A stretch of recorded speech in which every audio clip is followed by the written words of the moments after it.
آپ کے والد کا نام حضرت رباح تھا، حضرت بلال کے والد۔ وہ حضرت بلال ابھی بچپن میں چھوٹے سے تھے کہ والد انتقال کر گئے، یتیمی میں پرورش پائی جناب بلال نے، یتیمی میں، اور پھر 2 بہنیں، ایک والدہ، ایک بھائی۔ حضرت بلال حبشی کا یہ خاندان مکے میں بکتا بکاتا کسی طرح عبداللہ بن جدعان کے پاس پہنچ گیا۔ بڑا پکا کافر تھا، بڑا پکا۔ ذرا اسلام کی روشنی چمکی نہ تھوڑی سی، حضرت ابوبکر صدیق رضی اللہ تعالیٰ عنہ اس رستے سے گزرتے تھے، اس رستے میں حضرت بلال کام کاج کیا کرتے تھے، بڑے محنت، بڑے جفا کش، بڑے ہمت والے۔ حضرت صدیق اکبر نے ایک دن روک کے کہا، بلال کب تک تو اتنے خداؤں کو پوجتا رہے گا؟ کب تک تو اتنے خداؤں کو پوجے گا، جگہ جگہ ماتھا ٹیکے گا؟ یہ تجھے کبھی غلامی سے آزاد نہیں کریں گے۔ میں تجھے ایک دروازہ بتلاتا ہوں، اگر تو اس دروازے پہ آئے گا تو وہ تجھے مکے کی گلی سے اٹھا کے کعبے کی چھت پہ کھڑا کر دیں گے۔ گلی ہے میرے پاس، دامن مصطفیٰ سے جو بھی لپٹا وہ یگانہ ہو گیا، جس کے حضور ہو گئے اس کا زمانہ ہو گیا۔ حضرت بلال حبشی رضی اللہ تعالیٰ عنہ کو بات بتلائی، سلیم الفطرت آدمی تھے، سنجیدہ آدمی تھے، اچھا مزاج رکھتے تھے، فہم و فراست رکھتے تھے۔ جناب بلال نے کلمہ پڑھ لیا،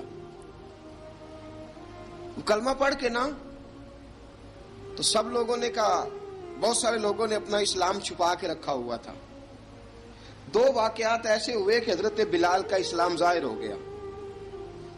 کسی کام سے بت خانے بھیجا عبداللہ ابن جدعان نے،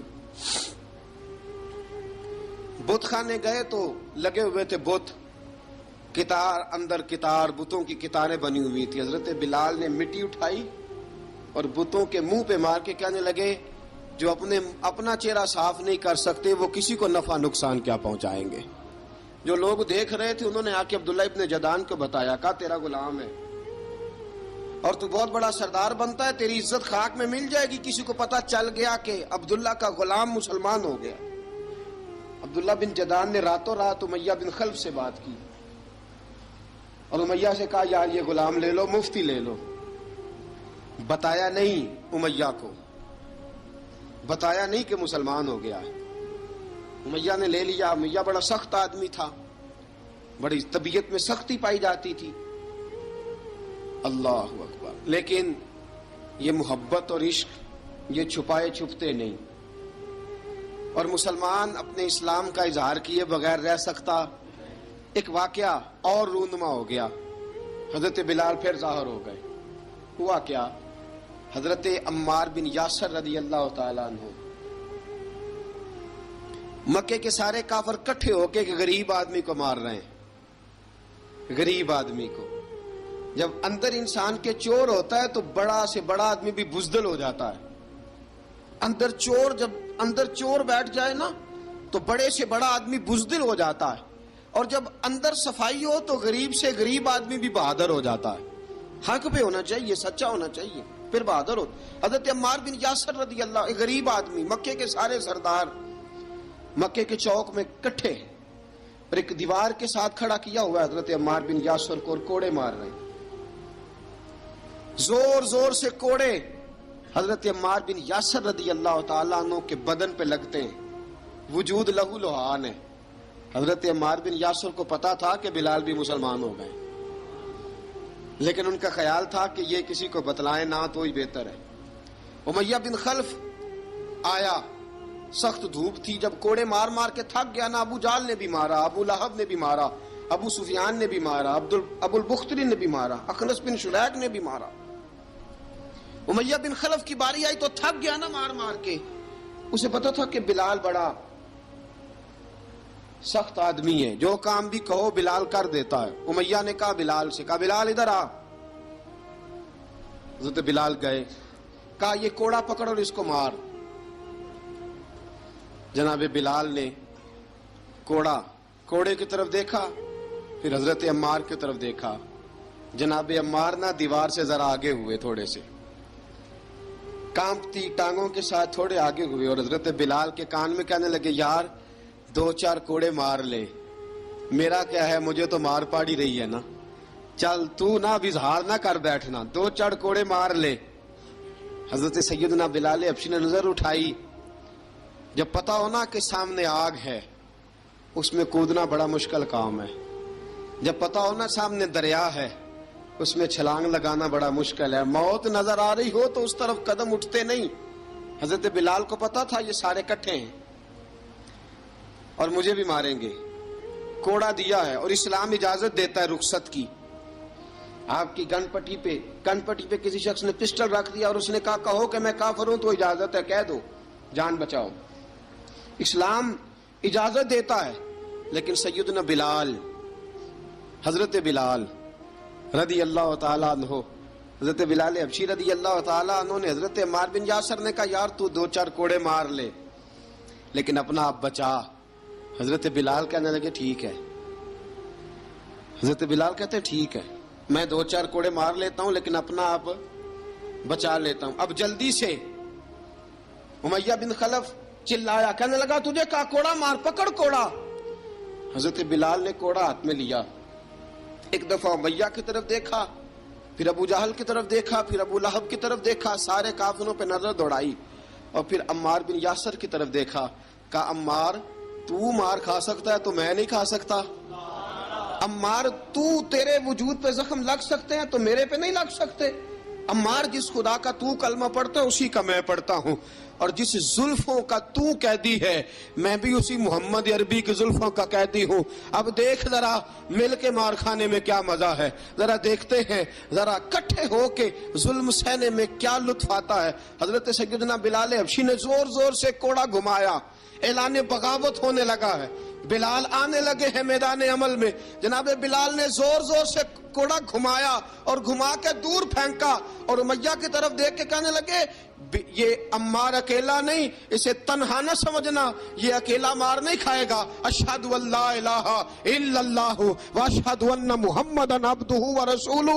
فرمایا تیاری کر کے نکلو، اب عمار اکیلا مار نہیں کھایا کرے گا، جب عمار مار کھائے گا تو اس کے ساتھ حصہ داری کرنے بلال بھی آیا کرے گا۔ حضرت بلال میدان عمل میں، اب کافروں پہ سناٹا چھا گیا، بلال تیری جرت، تیری یہ ہمت، تو انکار کرے، تیرا یہ چارہ، تیرے منہ سے یہ لفظ نکلے، ان الذین قالوا ربنا اللہ ثم استقاموا تتنزل علیہم الملائکہ الا تخافوا ولا تحزنوا وابشروا بالجنۃ التی کنتم توعدون۔ رب فرماتا ہے تم کہو میں نے اللہ کو مان لیا، رب کو مان کر پھر ڈٹ جانا، تمہاری دنیا مدد کرے نہ کرے اللہ تمہاری مدد کے لیے فرشتوں کا نزول فرما دے گا، لوگ مدد کرے نہ کرے اللہ کے فرشتے تمہاری مدد کریں گے۔ جناب سیدنا بلال نے اعلان کر دیا میں نہیں ماروں گا، ادھر آ ستمگر ہنر آزمائیں، تو تیر آزما ہم جگر آزمائیں۔ فرمایا کر لو تیاری، آ جاؤ۔ اب وہ سارے نا، کیونکہ سب سے سخت مشہور تھا نا امیہ، اب سارے دیکھنے لگے امیہ کی طرف، امیہ کو اب اسے سمجھ نہیں آ رہی میں کیا کروں۔ بلال نے تو کبھی نہ کی نہیں، تو جو کہتے تھے کر گزرتا تھا، یہ عجیب معاملہ ہے۔ کہنے لگا بلال تجھے پتا ہے تو کیا کر رہا ہے، تو نے جذبات میں آ کے اعلان تو کر دیا، تجھے اس کا پتا ہے؟ جناب بلال حبشی رضی اللہ تعالیٰ عنہ فرمانے لگے مجھے پتا ہے تو مجھے مارے گا، مجھے پتا ہے مجھے سزائیں دے گا، مجھے سارا پتا ہے، لیکن عقل کو تنقید سے فرصت نہیں، عشق پر ایمان کی بنیاد رکھ۔ فرمایا میں نے عقل کے گھوڑے دوڑانے چھوڑ دیے ہیں، بس کلمہ جو پڑھ لیا، جب اعلان جو کر لیا ہے، جب محبت جو کی، تو اب اس میں کسی قسم کی مصلحت کی اجازت نہیں۔ اقبال کہتا ہے کہ پختہ ہوتی ہے اگر مصلحت اندیش ہو عقل، عشق ہو مصلحت اندیش تو ہے خام ابھی، اور بے خطر کود پڑا آتش نمرود میں عشق، عقل تھی محو تماشائے لبے بام ابھی۔ فرمایا عقل پختہ ہوتی ہے اگر سوچا جائے، عشق کے معاملے میں سوچا جائے تو عشق کمزور ہوتا ہے، وہاں سوچنے سمجھنے کی اجازت ہوتی نہیں۔ سوچنا سمجھنا تھا کلمہ پڑھنے سے پہلے، اب تو پڑھ لیا، اب سوچنے کا نہیں، اب عمل کرنے کا وقت ہے۔ اب جناب بلال پر سختی شروع ہوئی، مارنا شروع ہوئے. کس کس انداز میں مارا؟ لوہے کی سلاخیں پہنا کر عرب کی تپتی ہوئی ریت پہ لٹا دیا. جب لوہا گرم ہوتا، سلاخیں گرم ہوتی، وہ وجود کو لگتی، پہلے خاموش رہتے. پہلے علامہ ندوی نے لکھا پہلے چپ رہتے، پہلے احد احد نہیں کہتے تھے، پہلے احد احد نہیں کہتے. جب تکلیف بڑھ جاتی نا تو پھر زبان سے نکلتا احد احد احد. وہ وحدہ لا شریک ہے، وہ وحدہ لا شریک ہے. جب تکلیف بڑھتی پھر امیہ کیا کرتا؟ پھر امیہ حضرت بلال رضی اللہ تعالیٰ عنہ کے گلے میں رسی ڈالتا اور مکے کے اوباش لڑکوں کے ہاتھ میں دیتا. مکے کی گلیوں میں کبھی کسی پاگل کو آپ گزرتے دیکھو نا، لڑکے اسے چھیڑ رہے ہوں، آپ کو پتا ہے وہ پاگل ہے، اس نے زیادتی بھی کی ہے. لڑکے چھیڑتے ہوں تو بزرگ اور سیانے لوگ منع کرتے ہیں، کہتے ہیں بدتمیزوں نہ کرو، وہ تو بیچارہ دیوانہ ہے، وہ تو پاگل ہے. مکے کی گلیوں میں حضرت بلال جب گلے میں رسی ڈال کے، ذرا دوستوں خیال تو کرو، بٹن کھلا ہو تو ہم بازار میں جانا پسند نہیں کرتے، کپڑے تھوڑے میلے ہوں تو گلی میں نکلتے نہیں. بلال تو مہذب آدمی ہے، سنجیدہ آدمی ہے، یہ کیا ہو رہا؟ حضرت بلال کے گلے میں رسی ڈال کے نا جب مکے کی گلیوں میں وہ نوجوان دوڑایا کرتے تھے، حضرت بلال رضی اللہ تعالیٰ عنہ کے قریب سے گزرتے تو گزرنے والے بھی عجیب بات کرتے. کوئی کہتا ذرا اور کلمہ پڑھ، کوئی کہتا بلا اب اپنے خدا کو تجھے بچائے، کوئی کہتا بلال تجھے کیا ضرورت پڑی تھی یہ سارا کچھ کرنے کی. ایک آدمی آیا کہنے لگا بلال اگر تیرا رب سچا ہے، تیرے رسول سچے ہیں، پھر تجھے بچاتے کیوں نہیں؟ پھر تجھے بچاتے کیوں نہیں؟ جب تو اتنا مخلص مومن ہے اور اتنا تیرے اندر خلوص پایا جاتا ہے تو وہ آتے کیوں نہیں تیرے دفاع کے لیے؟ وہ تیرے لیے ڈھال کیوں نہیں بنتے؟ حضرت بلال حبشی کا جواب بڑا زبردست تھا. جناب بلال کہنے لگے میں مخلص تو ہوں، میرا رب قادر بھی ہے، لیکن فرمایا جب تم جاتے ہو نا بازار میں برتن خریدنے، مٹی کا برتن لینا ہو تو ذرا ٹھوک بجا کے چیک کرتے ہو کچا ہے کہ پکا ہے.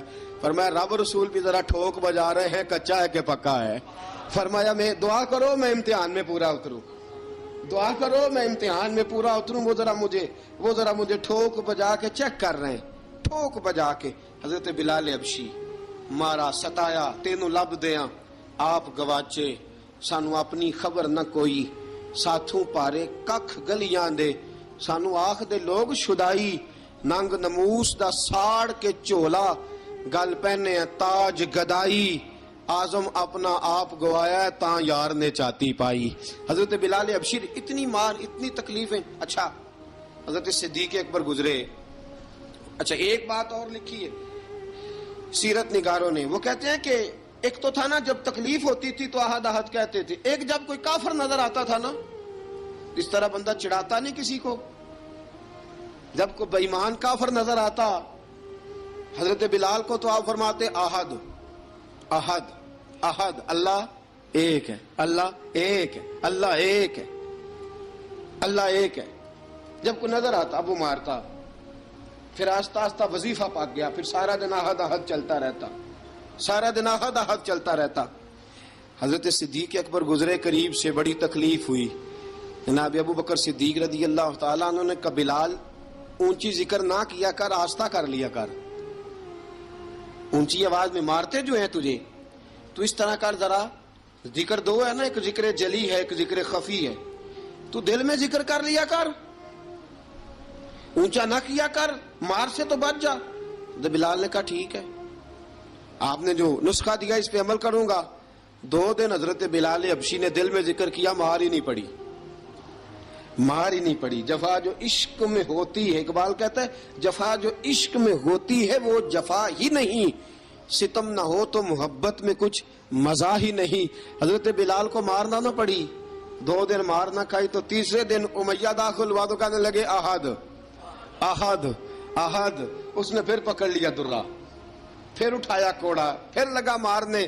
جناب حضرت بلال حبشی رضی اللہ تعالیٰ عنہ کو مار پڑ رہی ہے. جناب صدیق اکبر گزرے، کہا بلال تجھے منع کیا تھا، تو پھر شروع ہو گیا ہے. کہا حضور آہستہ ذکر کرنے میں مزہ ہی نہیں آتا، یہ مجھے مارتے نہیں، کسی کو کیا پتا چلے گا کہ بلال پہ سختیاں ہو رہی ہیں.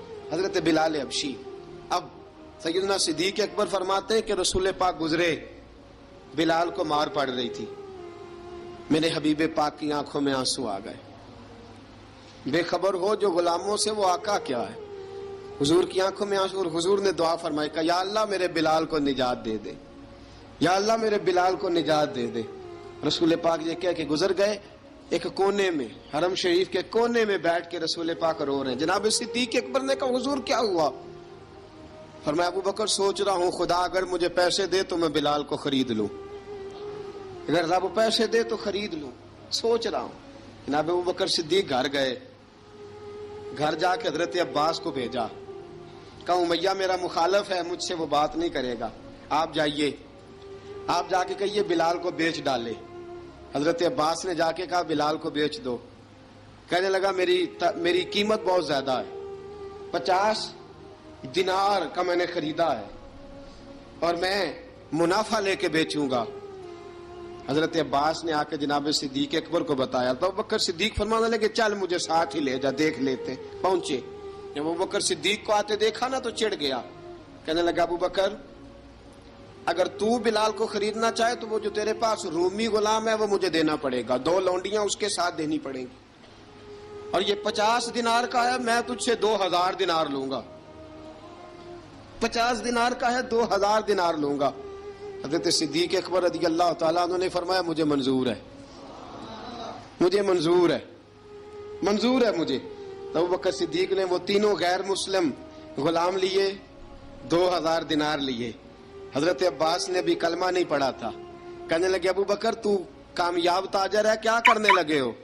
تو حضرت ابو بکر صدیق کہنے لگے آپ نے بھی کلمہ نہیں پڑھا، آپ کو اس سودے کا پتہ نہیں، آپ ابھی اس لذت آشنائی سے واقف نہیں، آپ نے بھی یہ ذائقہ چکھا نہیں، آپ ابھی اس راہ سے گزرے نہیں، آپ کو پتہ نہیں یہ بھی ایک ذائقہ ہے، یہ بھی ایک سودا ہے، یہ بھی ایک لذت ہے، یہ بھی ایک گہرائی ہے، یہ بھی ایک مزہ ہے، اس کا بھی آپ کو علم نہیں، آپ نے کلمہ نہیں نہ پڑھا. محبت کو سمجھنا ہے تو نہ سے خود محبت کر، کنارے سے کبھی اندازہ طوفان نہیں ہوتا. فرمایا ابھی تو راہ گزر میں ہے، کہتے مقام سے گزر، ابھی ذرا آگے چلیں گے نا، جب آپ کلمہ پڑھیں گے تو آپ کو پتہ چلے گا. حضرت سیدنا بلال حبشی کو لینے کے لیے صدیق اکبر پہنچے، 2000 دینار، 3 غلام پڑھے لکھے سیانے سمجھدار. جب دیے نا تو امیہ کھل کھلا کے ہنسا. کہنے لگا ابو بکر بڑے گھاٹے کا سودا کیا تو نے، ابو بکر تو نے بڑے گھاٹے کا سودا کیا ہے. یہ پڑھا لکھا مجھے دے کے جا رہا ہے اور یہ ان پڑھ تو لے کے جا رہا ہے، یہ خوبصورت رومی غلام دے کے جا رہا ہے اور یہ حبشی کالے رنگ کا تو لے کے جا رہا ہے، اور 50 دینار کا غلام 2000 دینار میں تو لے کے جا رہا ہے. اتنے گھاٹے کا سودا، اتنی بڑی نادانی. حضرت جناب سیدنا صدیق اکبر رضی اللہ تعالیٰ کہنے لگے امیہ تو کافر ہے، لیکن تو نے ابھی بھی پیسے تھوڑے مانگے ہیں، تو نے بلال کا رنگ دیکھا ہے، میں نے مصطفیٰ کے عشق کا رنگ دیکھا ہے. فرمایا تو ابھی اس کے رنگ میں الجھا ہوا ہے اور میں جو اس کے باطن کا حسن ہے وہاں تک پہنچ گیا ہوں. حضرت سیدنا بلال حبشی رضی اللہ تعالیٰ عنہ ساتھ کھڑے. جناب ابو بکر صدیق رضی اللہ تعالیٰ عنہ نے ارشاد فرمایا اگر میں یمن کا حکمران ہوتا، یمن کا بادشاہ ہوتا، اور تو مجھے کہتا کہ بلال میں تب دوں گا جب تو مجھے یمن کی حکمرانی دے گا. فرمایا میں تجھے یمن کی حکمرانی بھی دے دیتا لیکن بلال کو ضرور خرید کے لے جاتا. حضرت بلال حبشی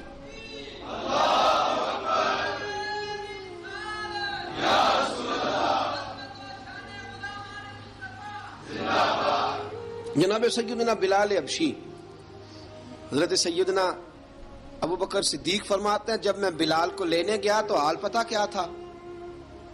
ادھر دیکھیے گا. فرماتے ہیں کہ ٹانگیں اوپر کر کے نا جس طرح آدمی رکوع میں بیٹھتا ہے اس طرح کر کے نا ٹانگیں، اور سر پھر زمین کو لگا کے اس طرح سجدے میں آپ جاتے ہیں، لیکن بالکل ٹانگوں کے ساتھ سر رکھ کے. فرماتے ہیں 4 بھاری چکیاں ریت پہ حضرت بلال تھے، ان کے اوپر چکیاں رکھی ہوئی تھی، اور فرماتے ہیں حضرت بلال تھوڑی تھوڑی حرکت کرتے تھے تو وہ چکیاں جسم کے ساتھ لگتی تھی نا، پارٹ ان کے. فرماتے ہیں زخم بن گئے تھے، خون نکلتا تھا. فرماتے ہیں میں نے وہاں سے جا کے حضرت بلال کو نکالا، پیسے دیے، لے کے آیا تو جناب بلال کہنے لگے جلدی جلدی چلو حضور کے پاس، ذرا جلدی جلدی چلو، در مصطفیٰ پہ جلدی کرو. تو جناب سیدنا بلال حبشی رضی اللہ تعالیٰ عنہ کے جواب میں حضرت ابوبکر صدیق کہنے لگے بلال جلدی نہ کر، جب میں آیا تھا تو حضور تیرے لیے آنسو بہا رہے تھے، اگر تجھے اس حالت میں زخمی دیکھیں گے تو میرے مصطفیٰ کو اور زیادہ رونا پڑے گا، تو میرے ساتھ گھر چل، میں تجھے کپڑے پہناتا ہوں، میں تیرے زخموں پہ پٹی کرتا ہوں۔ حضرت ابوبکر صدیق مزاج شناسائے نبوت تھے نا، فرمایا چل میرے ساتھ، میں ذرا تیری مرم پٹی کر لوں، میں ذرا تیرا منہ دھو ڈالوں، میں ذرا تجھے کنگھی کر لوں، تو میرے ساتھ چل۔ جناب بلال فرماتے ہیں جب سے پیدا ہوا تب سے غلام تھا، کبھی کسی نے میرے کپڑوں کی فکر نہیں کی تھی، مجھے تو امیہ 4 دن روٹی نہیں دیتا تھا۔ فرماتے ہیں جب میں گیا ابوبکر کے ساتھ، ابوبکر صدیق نے ایک چٹائی بچھائی، صدیق اکبر چٹائی کے اوپر میرے ساتھ بیٹھ گئے۔ فرماتے ہیں ابوبکر نے تیل منگایا، وہ تیل میرے زخموں پہ، ابوبکر صدیق نے وہ تیل میرے سر پہ، میری داڑھی پہ، فرماتے ہیں پھر کنگھا کیا، پھر ابوبکر صدیق نے ایک جوڑا منگایا، وہ کپڑے مجھے پہنائے، ابوبکر صدیق نے پگڑی منگوائی، وہ پگڑی کھول کے میرے سر پہ بندھوائی۔ فرماتے ہیں ابوبکر نے مجھے تیار کیا، فرمایا تو آج جا رہا ہے در رسالت مآب پہ، در رسالت مآب پہ، آج تو پہنچ رہا ہے حضور کے دروازے پہ، بن کے جوگن مدینے نو جاواں گی میں، جو بیتی نبی نو سناواں گی میں۔ حضرت جناب سیدنا، اور وہ کسی شاعر نے تو بڑی شاندار بات کی، اس نے کہا بڑی امید ہے سرکار قدموں میں بلائیں گے، کرم کی جب نظر ہوگی مدینے ہم بھی جائیں گے، اگر جانا مدینے میں ہوا ہم غم کے ماروں کا، مکینے گنبد خضرا کو حال دل سنائیں گے۔ حضرت بلال حبشی رضی، ان کے دل میں بڑی امنگ تھی آج جاؤں گا در رسالت مآب پہ۔ ملا رومی لکھتے ہیں کہ جناب سیدنا صدیق اکبر نے سجایا سوارا، جناب بلال کے آنسو رکتے ہی نہیں، کہا باپ ہوتا ہے جو خدمتیں کرتا ہے، میں نے آنکھ کھولی تو باپ کا سایہ تو میں نے دیکھا ہی نہیں، اور فرمایا ماں تھی تو ماں جب بھی میں کام کر کے آتا تھا تو مجھے دیکھ کے میری اماں بس رو دیا کرتی تھی، 2-3 بہنیں تھیں، اور حضرت بلال فرمانے لگے ان بہنوں کو میں دیکھتا تھا تو وہ میرا حال دیکھ کے روتی تھی، اور جب وہ مجھے دیکھتی تھی تو میں رو دیا کرتا تھا۔ فرمایا ابو بکر میں نے تو یہ رنگ ڈھنگ دیکھے نہیں جو آج تو مجھے دکھا رہا ہے۔ جناب سیدنا صدیق اکبر رضی اللہ تعالیٰ عنہ بنا سوار کے نا حضرت بلال کا ہاتھ پکڑ کے سینے پہ رکھا، جناب بلال ہجکی لے کے روئے۔ حضرت ابو بکر صدیق نے فرمایا جتنا رونا یہاں رو لے، میں کائنات کے آنسو دیکھتا ہوں لیکن جب نبی کی آنکھوں میں آنسو دیکھتا ہوں تو دیکھے نہیں جاتے۔ فرمایا یہاں رو لے، حضور کے دروازے پہ جا کے تیری آنکھ میں آنسو نہیں آنا چاہیے، بہا جتنے آنسو بہا سکتا ہے۔ حضرت بلال حبشی بھی روئے، جناب صدیق اکبر بھی روئے۔ جب پہنچے نا دروازہ رسول پہ، حضرت سیدنا ابو بکر صدیق لے کے پہنچے تو بند کر دیا تھا نا حضرت بلال کو، بلال تو نے رونا نہیں، عشق ہوئے تے درد ہوئے تے ہائے نکلے، پھر کوئی نہیں رہندا جار کے۔ حضرت سیدنا بلال حبشی کو لے کے پہنچے در مصطفیٰ پہ، رسول اکرم صلی اللہ تعالی علیہ وسلم نے ایک نظر حضرت بلال پہ ڈالی، جناب بلال نے یوں آنکھ ملائی تو سر جھکا لیا، وعدہ کیا تھا نا رونا نہیں، سر جھکا لیا۔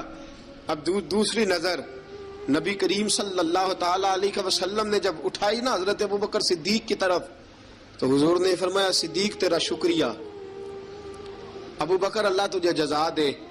جب رسول پاک کی زبان سے یہ لفظ نکلے تو جناب صدیق اکبر نے ہاتھ اٹھائے، یوں ہاتھ باندھے جب رسول پاک کے سامنے تو سب سے زیادہ آنسو ابو بکر صدیق کے اپنے نکل گئے۔ کہا یا رسول اللہ میں غریب بے نوا، تو امیر حرم، تو کجا من کجا۔ کہا حضور یہ شکریہ کے لفظ، یا رسول اللہ میں کہاں اور آپ کا شکریہ کہاں۔ نبی پاک صلی اللہ علیہ وسلم نے فرمایا ابو بکر کاش تو تھوڑے سے پیسے میرے بھی ملا لیتا، بلال کو خریدنے میں میرا بھی حصہ ڈال لیتا، میں چاہتا تھا۔ ابو بکر پھر روئے، کہا یا رسول اللہ میرے پیسے کس کے ہیں؟ آقا میں بھی آپ کا، یہ بھی آپ کے۔ جناب سیدنا بلال حبشی رضی اللہ تعالیٰ عنہ کی طرف حضور نے دیکھا تو فرمایا بلال آ یار ذرا سینے سے تو لگ جا۔ اب حضرت بلال دوڑے، جب رسول پاک کے سینے سے لگے تو ایک جملہ میرے محبوب کی زبان سے، فرمایا بلال تو نے بڑی سختیاں برداشت کی ہیں، تجھے میرا اللہ ہی جزا عطا فرمائے گا، تو نے بڑے دکھ دیکھے ہیں۔ اب سیدنا بلال تڑپے، رسول پاک صلی اللہ تعالی علیہ وسلم بھی روئے۔ حضور نے اپنے ساتھ بٹھا لیا سیدنا بلال کو، حضور نے گھر پیغام بھیجا، فرمایا ختیجہ گھر میں کچھ ہے تو بھیجو، بلال آیا ہے۔ اب حضرت خدیجہ الکبریٰ اندر سے کیا آواز دیتی ہیں؟ کہتے ہیں حضور مبارک ہو، اللہ نے بلال کو آزادی عطا فرما دی۔ وفاشار بیوی اندر سے۔ اب حضرت سیدنا زینب رضی اللہ تعالی عنہا، میرے محبوب کی شہزادی، چھوٹی سی عمر ہے، ایک برتن کے اندر کھجوریں لے کے آئیں، ایک برتن میں کھجوریں۔ اب لا کے جب کھجوریں رکھی نا تو سیدنا صدیق اکبر نے ہاتھ بڑھایا کھجوریں اٹھانے کے لیے تاکہ میں دوں۔ حضور نے فرمایا نا ابو بکر، بلال پہلے دن آیا ہے، پہلے تو نے جتنی خدمت کرنی تھی تو گھر کر کے آیا، میری باری ہے۔ حضرت بلال حبشی فرماتے ہیں کائنات میں نے اتنا پیار کبھی دیکھا ہی نہیں تھا۔ 30 سال سے زیادہ میری عمر تھی، مجھے تو کبھی کسی نے پاس بٹھا کے کھانا کھلایا ہی نہیں۔ فرماتے ہیں رسول پاک سخت سخت کھجوریں سائیڈ پہ کرتے، اندر سے نرم کھجور نکالتے، اس کھجور سے تھوڑا سا چھلکا جدا کرتے، فرماتے ہیں پھر اس کو توڑتے، اس کے اندر سے وہ گھٹلیاں اتار کے حضور ایک سائیڈ پہ کرتے، وہ نرم کھجور رسول جب میری طرف بڑھاتے، حضرت بلال فرماتے ہیں بھوک تو بڑی تھی لیکن آج بھوک ساری بھول گئی تھی۔ آج مجھے یوں لگتا تھا جیسے میں زمین پہ نہیں عرش کی بلندیوں پہ بیٹھا ہوا ہوں۔ آج لگتا تھا کائنات کی ساری نعمتیں، ساری رحمتیں، سارا کرم، ساری عطا، سارا فضل، ساری عنایتیں میری جھولی میں گر گئی ہیں۔ فرماتے ہیں رسول پاک صلی اللہ تعالی علیہ وآلہ وسلم نے مجھے بڑے محبت سے بٹھایا، حضور علیہ السلام نے محبت سے کھلایا، دودھ پلایا۔ فرماتے بڑا پیار کر کے نا تو جناب سیدنا صدیق اکبر نے کہا حضور بلال کی ڈیوٹی کیا ہوگی؟ حضور بلال کی ڈیوٹی کیا ہوگی؟ حضرت بلال کہنے لگے حضور میں فارغ رہنے کا تو عادی نہیں، میں تو جفا کش آدمی ہوں، محنت کرنے والا، ڈیوٹی کیا ہوگی؟ رسول پاک نے فرمایا بلال یہ میرا گھر ہے، آج کے بعد میرا نہیں یہ تیرا گھر ہے۔ فرمایا میں مصروف ہوتا ہوں تبلیغ کے کاموں میں، گھر کیا لانا ہے وہ تیری ذمہ داری ہے، کہاں سے لانا ہے وہ بھی تیری ذمہ داری ہے، پیسے کہاں سے آئیں گے میں تجھے بتلاؤں گا، کہاں لگانے ہیں تجھے ایک دفعہ بتاؤں گا، پھر تو لایا کرے گا، تو ہی لگایا کرے گا۔ فرمایا میرا پرسنل سیکٹری بن کے رہے گا، تو خاص مقام تجھے دیا جائے گا۔ حضرت سیدنا بلال حبشی رضی اللہ تعالی عنہ کو رسول اکرم صلی اللہ تعالی علیہ وسلم نے اس کام پر مقرر فرما دیا۔ اب دیکھیے حضرت بلال رضی اللہ تعالی عنہ جب در مصطفیٰ صلی اللہ تعالی علیہ وسلم پر پہنچ جاتے ہیں اور پہنچنے کے بعد کیا مسئلہ ہے جی، کیوں نہیں چل رہا؟ درود پاک پڑھیے الصلاۃ والسلام علیک یا کی گل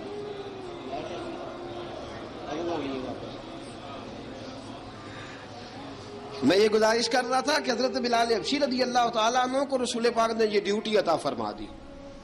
اب پتہ کیا ہوتا، حضرت پردے کی آیتیں تو ابھی آئے نہیں تھی، حضرت بلال رضی اللہ تعالیٰ عنہ رسول پاک کے ساتھ نکلتے تبلیغ کے لیے، کسی کام کے لیے، سودا صرف لاتے بازار سے۔ یہ مکے کے دنوں کی بات ہے، مکے کے دنوں کی،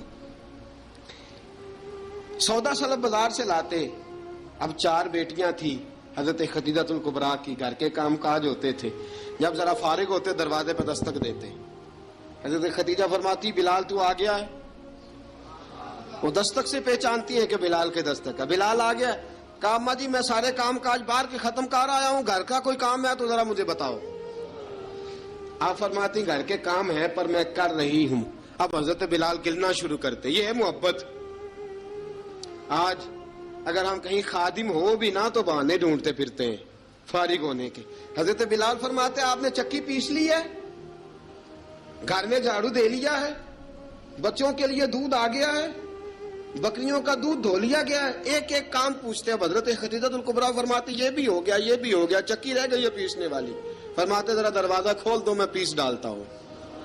حضرت بلال گھر کی چکی پیستے، گھر کے کام کاج کرتے۔ ایک دن نہ دار ارقم میں رسول پاک تھے تو باہر سے کچھ شورش ہوئی، حضرت بلال حبشی کہنے لگے حضور ایک نیزہ نہیں منگوا دیتے مجھے؟ ایک نیزہ۔ ساری دنیا حضرت بلال کو مؤذن رسول سمجھتی ہے اور ہیں بھی، لیکن حضرت بلال سب سے پہلے نیزہ بردار بھی ہیں۔ سب سے پہلے نبی پاک کی حفاظت کے لیے نیزہ جس شخص نے اٹھایا ہے، تلوار اٹھانے والے اور ہیں، جان قربان، نیزہ سب سے پہلے حضرت بلال۔ کہا حضور ایک نیزہ نہیں منگوا دیتے؟ بلال کیا کرنا ہے؟ کہا یا رسول اللہ یہ کافر ہلکی پھلکی شرارت کرتے رہتے ہیں، ذرا میرے ہاتھ میں نیزہ ہوگا نا تو قریب کوئی نہیں آئے گا. یہ کرتے رہتے ہیں نا ہلکی پھلکی شرارت، باز نہیں آتے، نیزہ دے دیں گے نا تو قریب کوئی نہیں آئے گا. اب رسول پاک نے نیزہ دے دیا، منگوا دیا. اب حضرت بلال کے ہاتھ میں نیزہ ہوتا، رسول پاک کے آگے آگے چلتے، آگے آگے آگے آگے. نبی کریم صلی اللہ تعالی علیہ وآلہ وسلم دار ارقم میں جا کے تبلیغ کا کام شروع کرتے تو حضرت بلال دروازے پہ نیزہ لے کے کھڑے ہو جاتے. حضور نے فرمایا بلال تو ادھر کھڑا ہو گیا. یا رسول اللہ انشاءاللہ جب تک میں کھڑا ہوں اندر کوئی کافر آ نہیں سکتا، اندر کوئی نہیں آئے گا، میں محافظ بن کے کھڑا ہوں. حضرت بلال حبشی رضی اللہ تعالیٰ عنہ نے ہمیشہ، اور یہ نیزہ ہمیشہ پاس رکھا، بدر میں بھی، احد میں بھی، تبوک میں بھی، یرموک میں بھی، خندق میں بھی. جب نبی پاک نماز پڑھانے کے لیے کھڑے ہوتے تو حضرت بلال نیزہ نبی پاک کے آگے گاڑ دیتے. یہ سترا بن گیا، اب کوئی آگے سے گزرے گا تو اسے تکلیف نہیں ہوگی، گناہ نہیں ہوگا، حضور کے آگے رکھ دیتے. حضرت بلال حبشی نے مکے کے 13 سال سابقون الاولون میں سے ہیں. قرآن کہتا ہے والسابقون الاولون من المہاجرین والانصار، فرمایا وہ جو پہلے سبقت لینے والے ہیں نا مہاجر اور انصار، پہلے جنہوں نے سب سے پہلے کلمہ پڑھا، وہ مہاجر اور انصار جنہوں نے پہلے کلمہ پڑھا. اور فرمایا والذین اتبعوہم باحسان، اور وہ جنہوں نے احسان کے ساتھ ان کی پیروی کی، رضی اللہ عنہم ورضوا عنہ، فرمایا وہ اللہ سے راضی ہیں، اللہ ان سے راضی ہے. اللہ انہیں جنت میں داخل کرے گا جس کے نیچے نہریں بہہ رہی ہیں. ذالک الفوز العظیم، فرمایا یہ بہت بڑی کامیابی ہے پہلے کلمہ پڑھ لینا. حضرت بلال سابقون الاولون میں سے، پہلے کلمہ پڑھنے والے لوگوں میں سے. جناب سیدنا بلال حبشی رضی اللہ تعالیٰ عنہ نے پوری دلیری کے ساتھ کام کیا. اب آ گیا وقت ہجرت کا. رسول پاک صلی اللہ تعالیٰ علیہ وسلم نے حضرت بلال کو فرمایا بلال تو ہجرت کر جا مدینے کی طرف، چلا جا.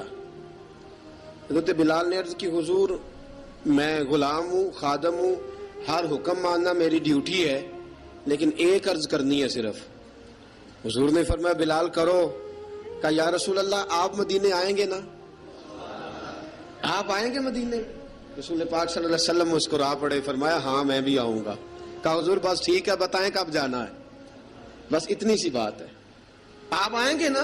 حضور نے فرمایا آؤں گا. کہا ٹھیک ہے، بتائیں کب جانا ہے. سرور کون مکان سیاح لا مکان صلی اللہ تعالی علیہ وسلم نے فرمایا بلال یہ 16 مرد، عورتوں، بچوں پر مشتمل 16 لوگوں پر مشتمل یہ قافلہ ہے. اس قافلے کے اوپر تجھے میں امیر مقرر کرتا ہوں، تو ان کو لے کے جائے گا مکے سے مدینے. 250 کلومیٹر کا سفر، 250 میل کا سفر.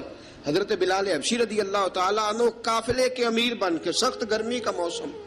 حضرت بلال کے ہاتھوں میں تلوار ہے، ایک ہاتھ میں نیزہ ہے، ایک ہاتھ میں تلوار ہے. تیر آپ نے پیچھے باندھ رکھے ہیں پشت پہ، اور آپ لے کے جا رہے ہیں، کبھی قافلے کے آگے، کبھی پیچھے، کبھی دائیں کبھی بائیں. وہ عورتیں اور بچے ذرا پریشان ہوتے تو حضرت بلال فرماتے پریشان ہونے کی ضرورت نہیں، ہمیں مصطفیٰ کریم نے بھیجا ہے، ہمیں نبی اکرم صلی اللہ علیہ وسلم نے بھیجا. میرا یقین بڑا مضبوط ہے، اور میں نبی پاک صلی اللہ علیہ وسلم نے بھیجا، فکر نہ کرو چلو. اب یہ قافلہ جا رہا ہے. حضرت بلال حبشی نے بخیر و عافیت سپہ سالار بن کر اس قافلے کو پہنچایا مدینے میں. اب مدینے پہنچا کے سارے لوگ مدینے والے مدینے میں لگ گئے اپنے اپنے کام. حضرت بلال پہلے دن ہی آ کے مدینہ منورہ سے باہر سرحد پہ کھڑے ہو گئے. کہا بلال ادھر کیا کر رہے ہو؟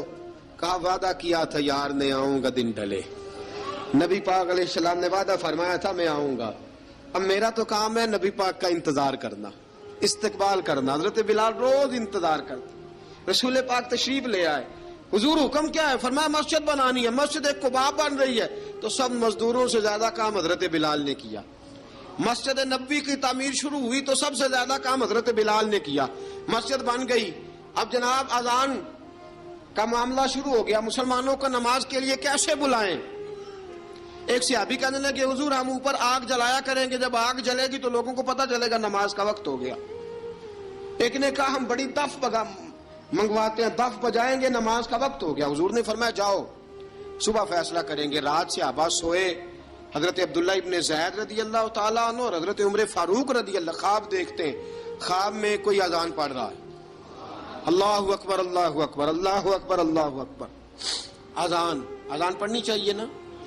کیا خیال ہے آپ کا؟ اذان آنی چاہیے نا؟ میں ویسے معذرت کے ساتھ کبھی کبھی ایسا ہوتا ہے کہیں جماعت کرانے لگے نا تو کسی سے کہنا تکبیر پڑھو، تو ایک دوسرے کو کہنا شروع کر دیتے ہیں تو پڑھ تو پڑھ.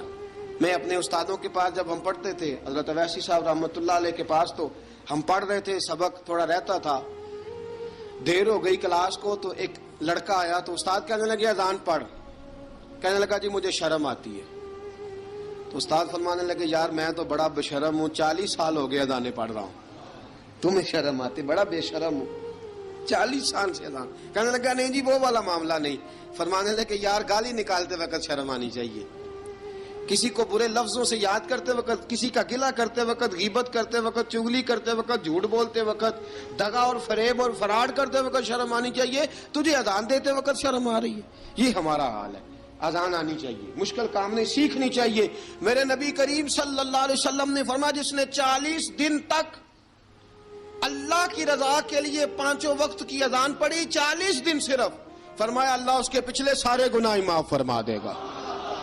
اور فرمایا قیامت کے دن سب سے لمبی گردنیں مؤذنوں کی ہوں گی، اذان دینے والوں کی گردنیں اور قد لمبے ہوں گے.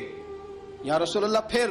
فرمایا وہ لائن بنا کے جنت میں جائیں گے. فرمایا جب مؤذن جنت میں جا رہے ہوں گے تو سب سے آگے آگے میرا بلال ہوگا، سب سے آگے آگے مؤذنوں کا قائد اور لیڈر میرا بلال ہوگا، حضرت بلال حبشی رضی اللہ تعالیٰ عنہ. اب اذان کوئی کہنے لگا یہ کریں، کوئی کہنے لگا وہ کریں. اب حضرت عمر خواب دیکھتے ہیں کوئی اذان پڑھ رہا، عبداللہ ابن زید خواب دیکھتے ہیں کوئی اذان پڑھ رہا. اب جب یہ آئے آ کے سویرے حضور کو خوابیں سنائیں، حضور اس طرح سے اذان پڑھی ہے. فرمایا جس طرح کی تمہاری خواب ہے نا اسی طرح میرے اللہ کی رضا بھی ہے.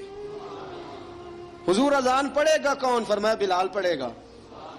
حضرت بلال کی آواز میں لکنت تھی، اشہد نہیں کہتے تھے، اسحد کہتے تھے، لکنت تھی. حضور نے فرمایا بلال کا اسحد بھی اللہ اشہد بنا کے قبول فرماتا ہے. لوگوں نے کہا حضور بلال اذان پڑھے گا؟ حضور نے فرمایا انشاءاللہ یہی پڑھے گا. حضور نے حضرت بلال کو اب اصحاب صوفہ میں پڑھتے بھی تھے، باقاعدہ علم بھی حاصل کرتے تھے، نبی پاک کے پاس تعلیم حاصل کرتے تھے حضرت بلال حبشی. اب حضور نے فرمایا بلال یہ اذان کے لفظ ہیں تو اذان پڑھا کرے گا.